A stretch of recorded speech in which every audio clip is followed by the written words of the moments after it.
വേറെ എന്നൊക്കെ പറഞ്ഞു?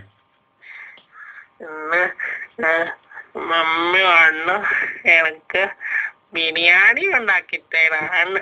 ആണോ? ബർത്ത്ഡേക്ക് എന്തൊക്കെ ഗിഫ്റ്റ് കിട്ടി? എനിക്കൊന്നും കിട്ടിയില്ല. വിഷമായോ? എനിക്ക് മമ്മി പറഞ്ഞു നീ എല്ലാം ചോദിച്ചോ എന്റെ കയ്യിന്ന് ഗിഫ്റ്റായിട്ട് കാശ് എടുക്കാറുള്ളതല്ലേ, പിന്നെ എന്തിനാ സ്പെഷ്യലായിട്ടുണ്ട്. പൂക്കുട്ടൻ എന്നെ ബർത്ത്ഡേക്ക് ഗിഫ്റ്റ് വേണ്ടേ? എനിക്ക് വെള്ള കളറുള്ള ഒരു ലാപ്ടോപ്പിന്റെ ചെറിയ സാധനം മതി.